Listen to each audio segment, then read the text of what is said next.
Good morning, everyone, and welcome. We're just going to give a moment for all of our colleagues to join us really quick, and we'll get started shortly.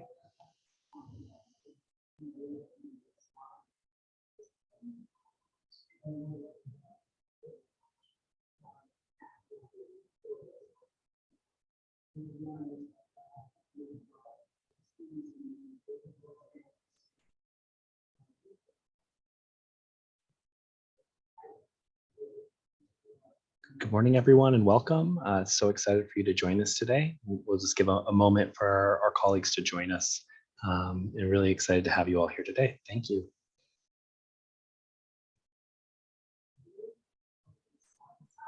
Muy buenos días a todos. Bonjour, buongiorno.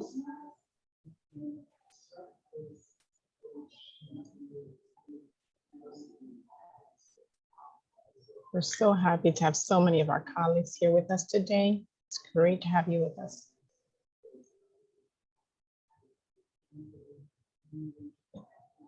Well, good morning, everyone. So, buenos dias, buongiorno. We're so excited to have you all here. I'm Kyle McDonald, the Senior Director of Academic Program Policy for the Division of Multilingual Learners. I'm joined by my colleague, Biliteracy Santos. Good morning, everyone, and I am the Director of Bilingual Curriculum and Education for the Division of Multilingual Learners. And so excited that out of all the options you have for this hour block and all the things you could be doing today, that you chose to join us today to talk about bilingual biliteracy framework. And so we're excited to jump into this content. We will be sharing the slide deck in the chat towards the end of the presentation today. So if you're excited to copy of the slides, that will come later on. We have cool surprises and we don't want you to jump too far ahead. So look out for us to share those links in the chat. Please continue to add any questions that you have as we're going through today's session. You can just drop those into the chat and follow up with us. And without further ado, we're going to get started. To share, we just want to ground ourselves in what is the DOE's vision for bilingual education across our city. So taking a moment to look at how this vision statement is set out, we want to make sure that we're emphasizing that this is an asset-based program where we're really uplifting students' home language. These are for our multilingual learners and also for our English language learners to be able to utilize their home language within their own pathways towards rewarding careers and long-term economic security. These are ways that we can help our students become advocates for themselves, to empower them so that within our own communities, they become a positive force for change that helps uplift all students. And we see that this is the way to get there is through scaling, sustaining, and restoring our bilingual programs. So identifying programs that are doing well and helping those programs to scale so that they can touch more students, so that we can help to sustain some of our existing programs and restore places where we have opportunities to increase the quality of our bilingual programs. And just to ground us in some of our terminology, today's conversation is going to include both the dual language bilingual educations, frequently known as DL programs or dual language, as well as the transitional bilingual education programs. Over the next 4 years, the Division of Multilingual Learners sets to accomplish this vision with 3 specific strategies. We're going to be strengthening and sustaining our existing bilingual programs through a series of investments into the programs that currently exist. We'll be looking for opportunities and making strategic plans by district and by community so that we can open new programs or grow the existing programs that exist so that we can increase the opportunities that are available to our students. And we're going to be doing that in a way that we're supporting a vision for each district, having a pathway for multilingualism for all students so that from pre-K all the way up through 12th grade, they have a clear pathway that might be leading to a New York Steel state of biliteracy, or might be leading towards a bilingual career in technical education, commonly known as a CTE program. Where we currently are in this 4-year plan, last school year, we were focusing on partnership and planning cross-divisionally and with our superintendents. And in the current school year, we're working on capacity building and program design with many of our existing bilingual programs and some of the schools that have been identified for opportunities for next school year. Looking forward, we'll be scaling and working with these schools and also identifying additional schools for implementation and additional support of the bilingual programs that exist. And then in 24-25 school year, really emphasizing the scaling and sustaining of these programs that exist. If you are excited to learn more about this, these initiatives are run at the Borough. In the chat is a quick link for you to find your multilingual learner or English language learner director, who will be able to help connect you with different opportunities within your Borough. And so to share a little bit more details about some of our strategies, I get the honor and privilege, ladies and gentlemen, put your hands together. The one, the only, Yudaki Santa. You just have to love Kyle, all that drama. Yeah, we're very excited because we're really excited about strengthening the bilingual instructional core, right? So that's part of what we want to do if we're going to be very successful. So what does that look like, right? So when we have a bilingual program where we're really promoting biliteracy development, we need to think about the role of metalinguistic. What does it play in terms of students learning about the content, having literacy development, but also language development. So really thinking about metalinguistic awareness and cross-linguistic connections between languages as a way of supporting student achievement and also as a way of promoting biliteracy development. So in this session, there's two things you will walk away with. We will define metalinguistic awareness with concrete examples, and we're going to explore two activities that build metalinguistic awareness across languages. As Kyle has said, we will share this presentation with you, so do not worry, you will have links, and we will be sharing a handout that you can use if you want to take notes in the intro. So let's start with a warm-up. We want you to read the different headlines that you're going to see, and we want you to think about how might English language learners interpret these headlines. We're using the term English language learners. Remember, English language learners are also multilingual learners, and we also consider them emergent bilingual. So here, let's go with our first headline. Okay, if you can place on the chat, kids make a delicious snack. That's a newspaper headline. Can you tell us how might an English language learner interpret this headline? Yes, Anna, they're eating kids, right? They're eating kids. Anyone else? People are eating kids. Kids are a tasty snack, right? So they may have that misinterpretation based on the word, that phrase kids make, right? Because make has two meanings. It could either be you make something, or it could be that it results in something, right? Let's look at another one. Let's have fun with these. Red tape holds up new bridge. Here's another one. So let's put, that's right, Zoe, they might interpret kids are delicious or kids are making a delicious snack. That's right, they're constructing something. Okay, so a literal, the bridge is made of red tape, right? That's right. The bridge is actually made up of red tape, and the red tape is actually holding up the bridge. That could be that could be an interpretation, right? That our students may have. So that idea of red tape, that might be a phrase that they're not aware of, right? And so they may have this literal translation, right? Let's look at the third one. Hospitals are sued by 7-foot doctors.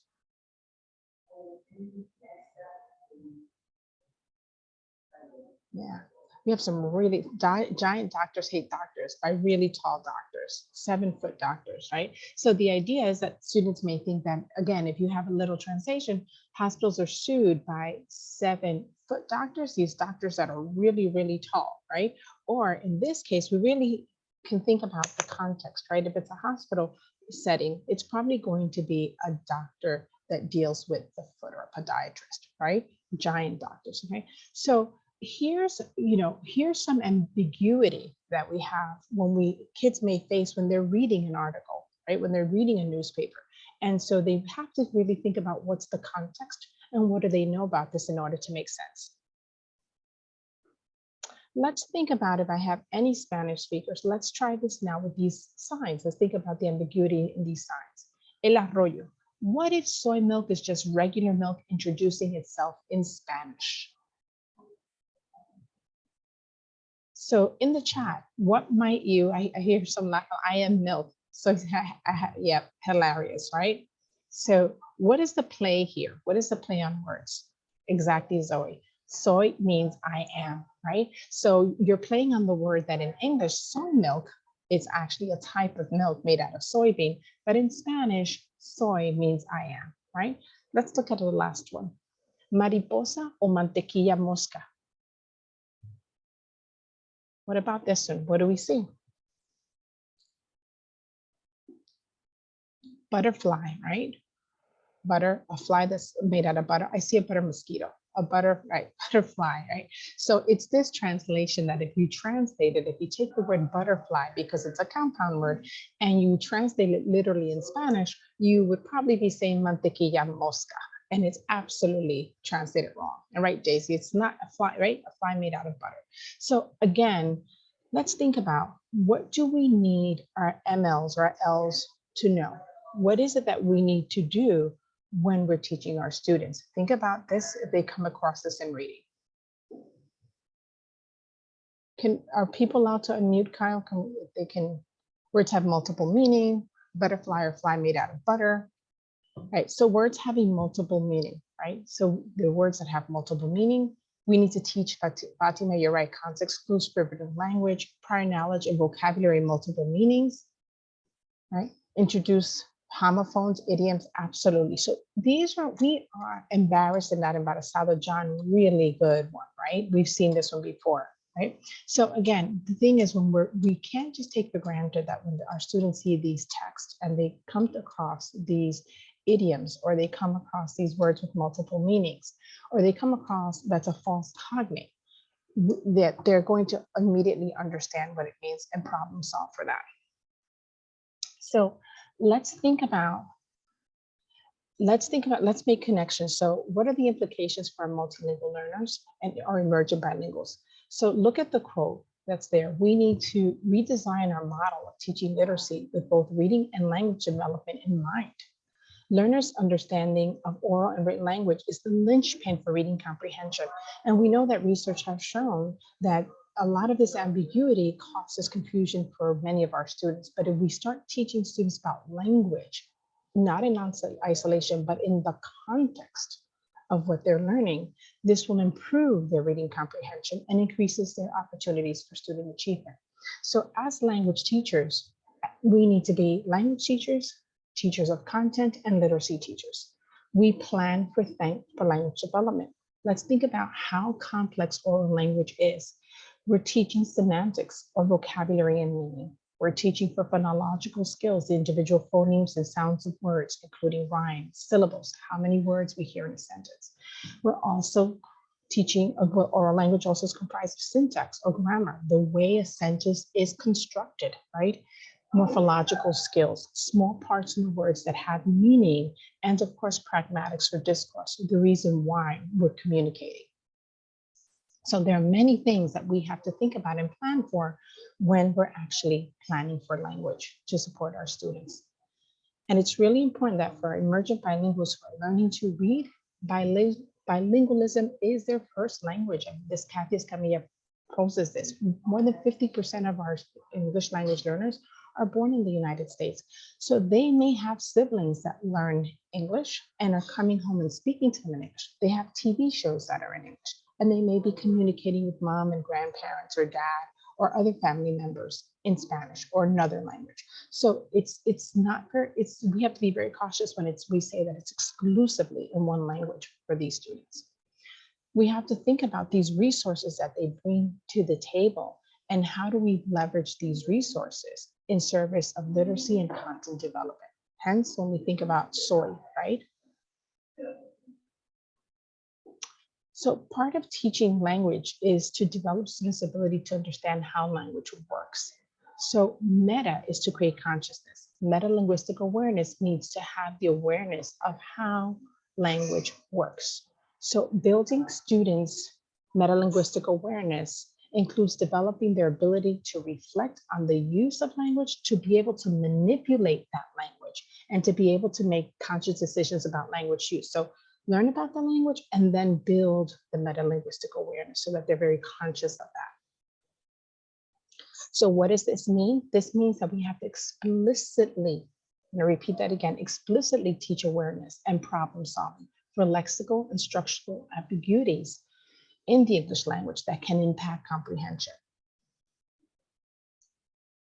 So in doing so, we know that researchers have identified an increased understanding of language as an important lever for improving the reading comprehension of ELS. So we do this explicitly teach for the metalinguistic awareness, our students are able to manipulate language. They're very conscious of how language works, and then they're able to improve their comprehension.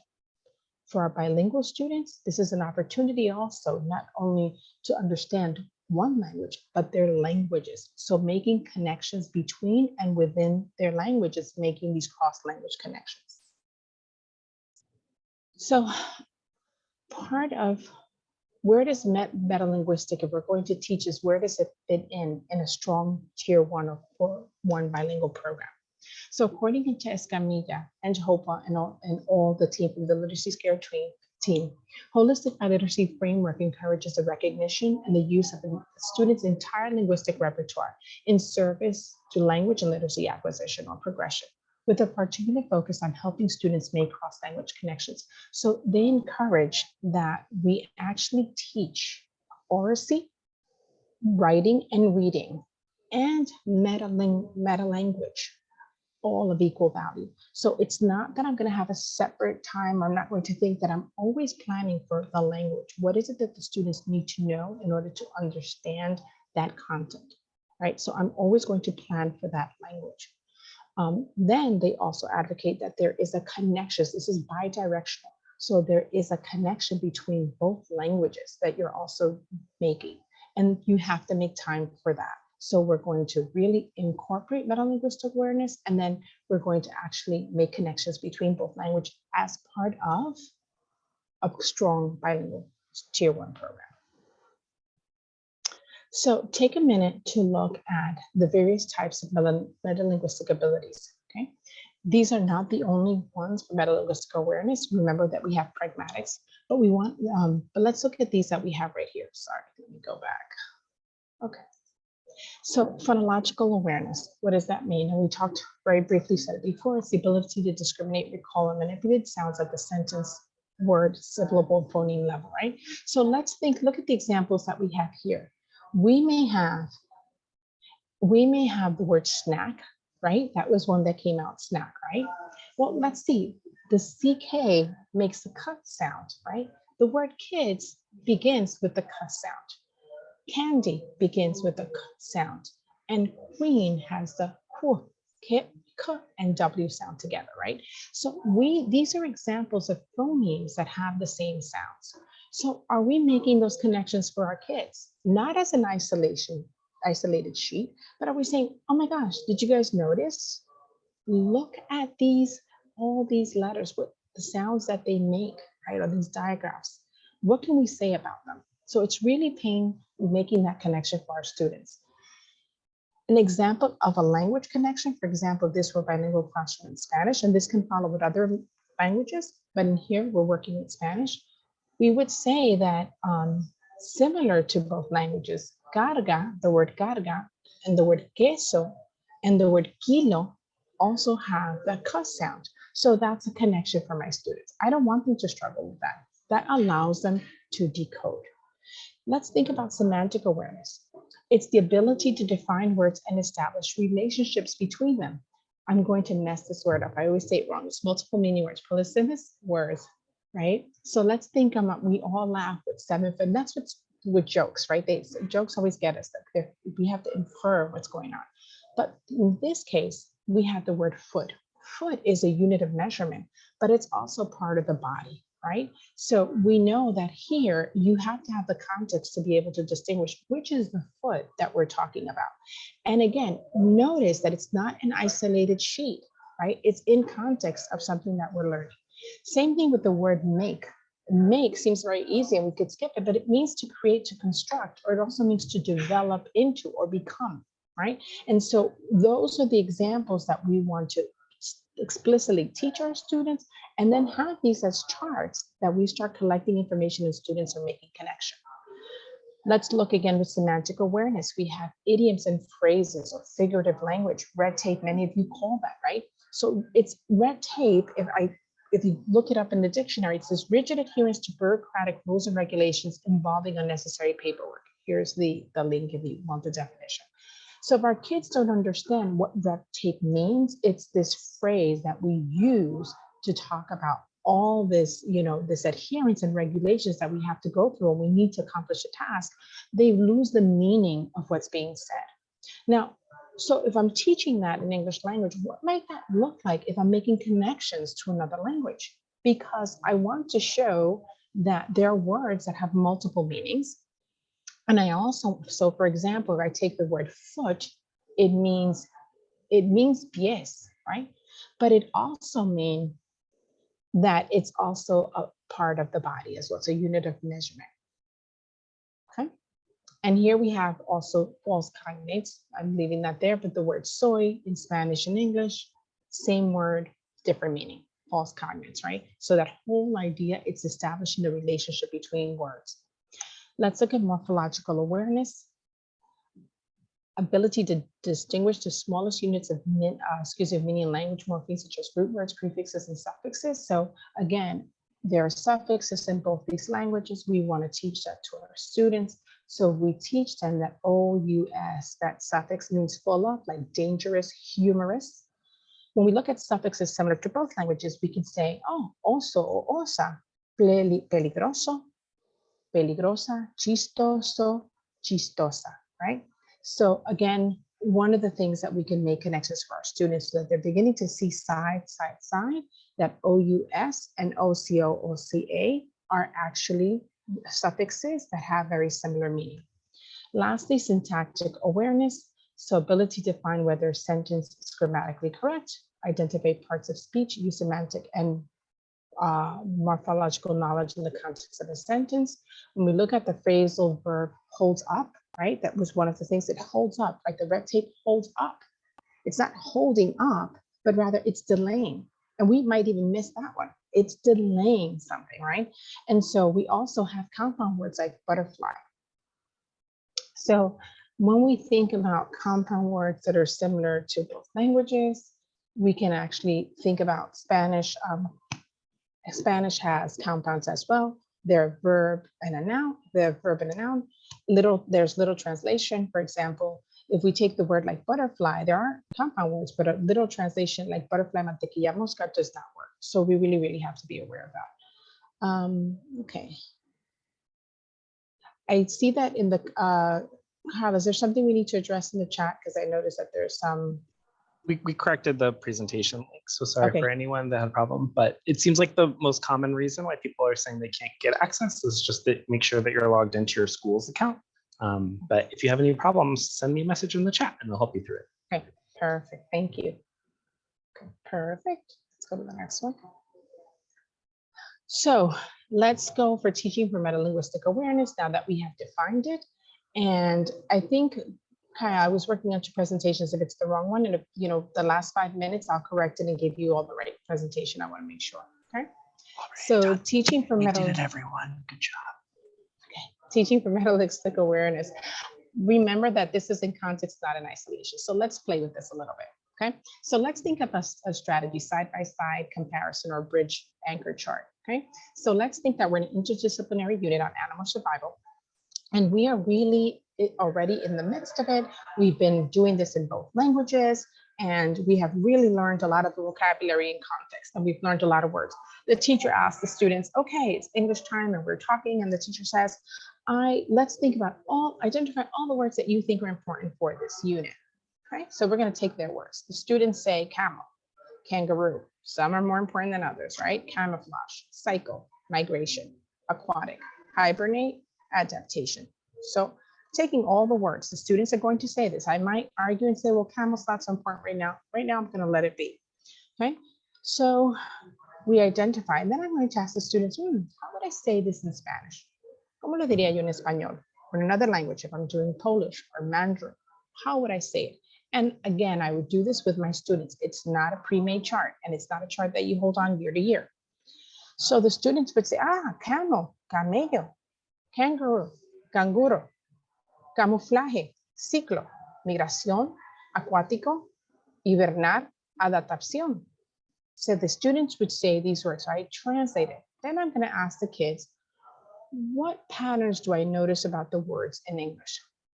Right, so I'm going to take it to that. What do I notice about the words in Spanish, and what do I notice across languages? So let's look at those words in English. What are some of the things that I know you have a handout, Kyle? There's a handout. I don't know if they want to use that, but I know we don't. There's a handout that you can Link to the use if handout you is want. in the chat. Yeah. Yeah. So what do you notice? Let's think about phonological awareness, right? What might you notice about those words? Think about phonological awareness. What might you say about the words that are here?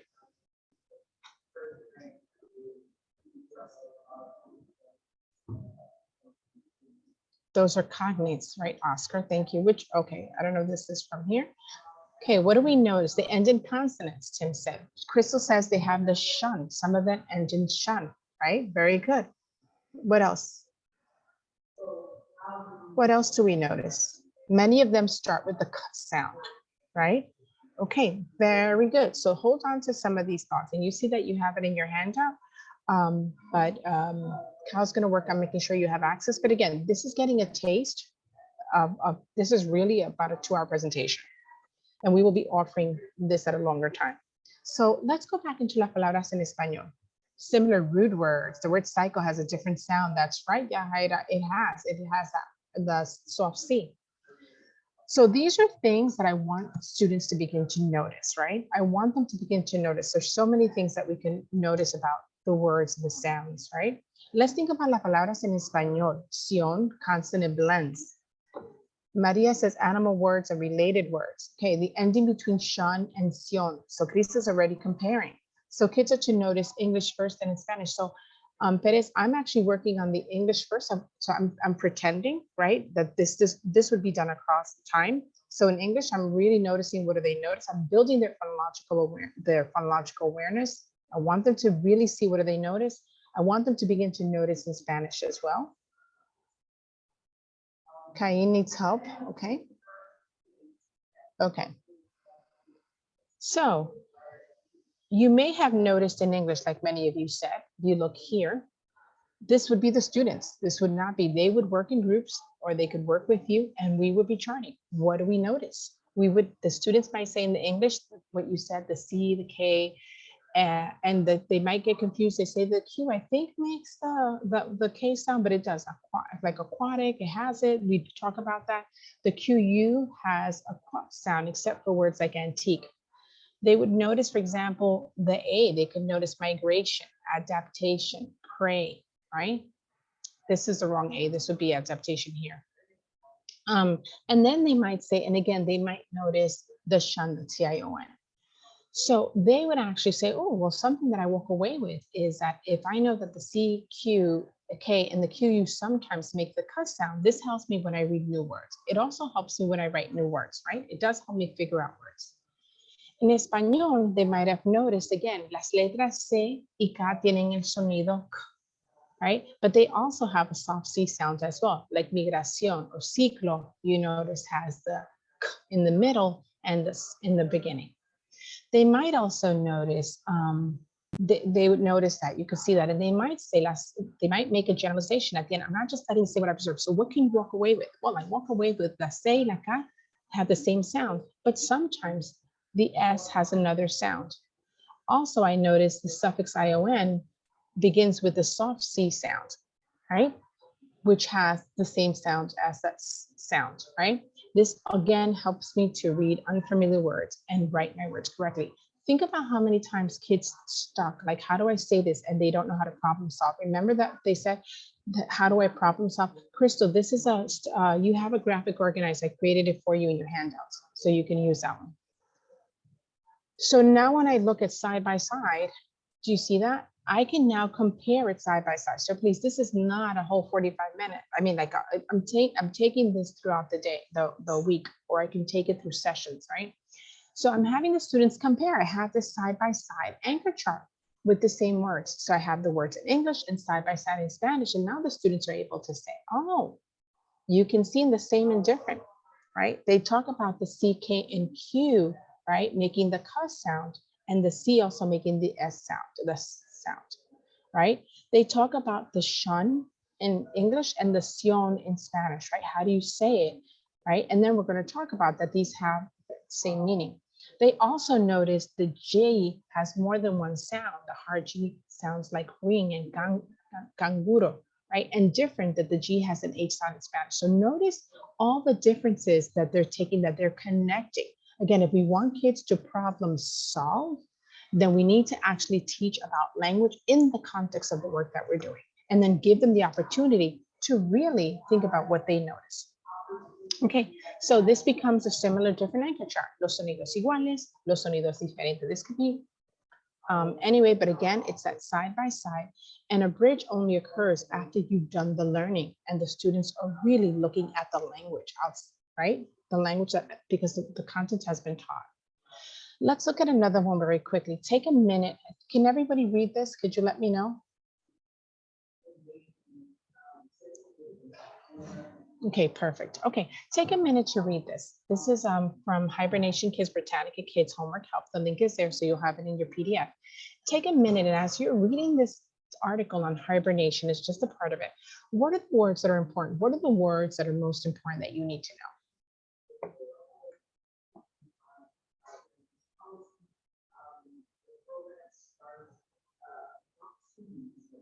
Lisa said hibernation, safe place, hibernate. Hibernation, hibernation seems to keep harshness, right? Harshness, harshness, right? Okay, so let's look at this, right? Animals hibernate, right? So weather, we know that some of our kids are probably going to know the word like animal, body, you know, freezing, right? But there are words that may be unfamiliar and may take away from them understanding what this may be, right? Because if they're going to understand what the main idea of this is, then they really do need to understand what hibernate means. And we can see it here. Look at how many times it's displayed: hibernation, hibernating, hibernate, and hibernators. What do you notice about the way, about these words? Alana, that's right. You have them hybrid. What do you notice? What do you, the suffix, right? Fatima, different suffix endings, right? We have the same root. We have the same root. It is a cognate, right? We saw that, but they have different endings. Can this confuse our students if we're not teaching morphology? It changes from a noun to a verb. That's right, when you have the hibernation. Definitely, right? So it absolutely could, right? Because they're looking at it, that they're not understanding. They might be so stuck on trying to just code the word, and they may not have a clue on how to do that. So let's think about how we would teach them. So we have the word, the bears hibernate. The bear's hibernation period lasts all winter. So I might just try here. I have the word hibernate, and then I have the ending shun, right? I would teach the kids based on the text. It says that when they hibernate, to pass the winter in a resting state, right? So if you think about everything that was said, they talk about animals do what? Pass the winter in a resting state. They hibernate, right? They rest during the winter. Now, when we add the shun, right, what does it do? It actually changes the verb hibernate to the action or the result of such action. So when we think about it, hibernation is the period or the time when animals spend, there's a typo there, sorry, resting in the winter. It's that period of time, that hibernation period, right? That's that period of time when they are resting and they are sleeping. So again, we noticed that shun, and one of our colleagues noticed shun kept on appearing. It was there. We're actually going to teach, we taught that they're, yes, we do need to be careful with false cognates, but in this case, it is not a false cognate. So we want to maximize that and say, does this work here, right? In this case. And what we want to be able to do is, if this is a study that we're working on, we want to bring that up. Just the same way that we saw soy was a false cognate, and we talked to that, right? In the earliest slides. So here, we actually want students to actually have a strategy to be able to say, if I add the shun, right? Let me read that root word. Oh, I see hibernate. Okay, right? So the student could use context clues to figure out what does hibernate mean. Oh, okay. But if I add shun, now it changes the meaning of the word, right? So that's where you build that metacognition for students. So if we're building that, again, you have to build the metalinguistic awareness so that you are able then to do the side-by-side comparison morphology. So let's go back to the words that we have. We have hibernation, hibernación, migration, migración, adaptation, adaptación, patiently, pacientemente, carefully, cuidadosamente. What do you notice? What are some of the things that you notice? The stem of the word changes dramatically in Spanish, but not in English. What else do you notice? And it's hard. I'm sorry, I wrote it there for you. I didn't do the animations. But in here, roots are similar. That's right. So, it's interesting. We talk, so if we can get our students to understand that if you know shun, you know sion. Let's look at patiently and pacientemente, right? Patiently and pacientemente, the ly is and the mente, the suffixes mean the same. So why not make those connections for our students? If you know what pacientemente means, right? If you know what that means, then, if you know what that means, then you'll be able to say, then I can actually translate when I see any li word. So that's what we want to have our students be able to see. Can I use what I know about one language to the other? That's right, Ileana. It's a great chart to put up in a classroom because you're working on this with your students. You're doing this together and they're making those observations. And if you see again, the idea, one of our colleagues, I think Oscar said, it's about, you have to be careful with false conflict. So I always want to cross check to see if it means the same, right? I just want to be careful with that. So what's the idea here is that, again, in the context of the words that we're learning and in the context of the text that we're reading, right? We want to make sure that we're having the students form new words, learn new words, and then form the new words. So we think about the base word, the suffix, and the creation of the new words. Instead of having the kids define the words and then write 10 sentences, why not have them do an activity where they're actually taking some of the words that they're learning and actually decompose them? So here's a root word. What happens if I add this suffix? Do I have a new word because I'm learning the suffix? How about if I add this other one, right? And add a layer. Does that happen also in the other language that I'm learning? Okay, what's the same, what's the different? So what are our implications for teaching in all this? Well, we want to explicitly teach language to support metalinguistic awareness, right? So we want to teach language. You can't do this if you're not teaching language. I can't be metacognitive about something if I'm not teaching it. Provide students for opportunities. These are not pre-made charts. You have to provide students opportunities to talk about, analyze, and manipulate language. So here you were given an opportunity where the students are creating new words. Here you're having an opportunity where students are analyzing words and word parts, right? The word parts as well, which is a word learning strategy. And you're having students also use here the context clues and then notice how the word changes if you add a different ending to the word, right? So think about all the things that we're doing here, and we're even taking the same vocabulary that we're learning, right? And we're actually building it up. So we're having the students think about, how would you say it in the other language? Is it the same, right? I love the fact that that's word. Is it the same word? Is it not? Is it a cognate? And then being able to see what's the same, what's the difference. So that implies, sorry, let me go back. So really providing those opportunities, which means that's a lot of work, right? Just to put these slides together, it can take a couple of hours, but once you do it, you have it. Because you can try this again with your students. Build students' ability to use multilinguistic awareness to problem solve. If you always problem solve for them. So you can go into the dictionary and there might be 20 different ways, or at least if you go for the word make, there are going to be 2, 3, 4. How do they know which is the right word? So you have to teach them, right? That there's something I don't understand. I need to understand the context. And then so I get the context clues, and then I also have to be in awareness that there are words that have multiple meanings, right? And so I have to think about that. What is it, what it might mean? And then when I am so rich with all these languages, right? I also need to tap into what I know about languages, because I might know that word already in my home language. I might know the word nutrición, because my mom always says, eso es muy nutritivo, go eat that, that's very nutritious, right? So she might be using the word, but when I see it in the second language, I don't know. How do I build that connection? You can't assume that students don't know this already. And integrate activities or tasks that build metalinguistic awareness into your lesson.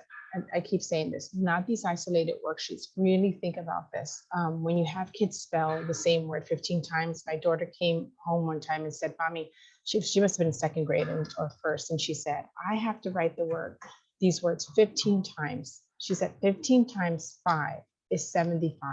I hope it's 75, but she said it's 75. And you know, she can make a mistake 75 times, right? So it's actually how we're having students be aware of the language so that they understand it and they're able to problem solve. When I don't know how to spell that word, oh, but I already know there's connections. I know that it can be spelled this way, this way, this way. Let me see which makes more sense. Lastly, just want to show you that, like I said, this is a very quick, very quick turnaround. Wanted to actually show you that this is part of a series and the link is there. If you go into the series, into our Google, you will notice that it's a great site to go into. It's for DML. And you'll notice that this Making Cross-Language series is actually 3 different modules that self-paced that you can take on your own. And it will really define metalinguistic awareness. In fact, you'll find some of these slides just right from in here. It'll define cross-linguistic and it will talk about other strategies that you can use. In addition to that, you will see all our PL sessions for DML, and you will see you know, a lot of feature resources that we have. One of our hottest ones right now, scaffolding core units for MLs, and resources for newly arrived students. So with this, I leave you. Thank you so much. I think we have about 2-3 minutes. If there's any questions, Kyle, that we can lift up.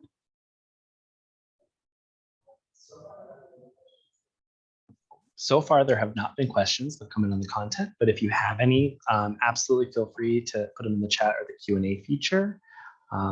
We've also shared our email address, so you can email us at dml@schools.noesa.gov. Eudarkis and I would love to take any questions that you want to send us via email too. And yeah, just echoing Eudarkis, thank you all so much. I know there were a lot of options for you today, and we really appreciate you joining our session. Ooh, there was a question I saw pop up. I'm going to scroll up and find it. Thank you all for being here. I know this is, you have so many choices, so we're so appreciative that you're here. Oh, there was just a question about the recordings. So all of today's sessions are recorded. After today, you'll receive, if you are a registered participant, you'll receive a link to the sessions. So make sure that you registered for today or find a friend who did register.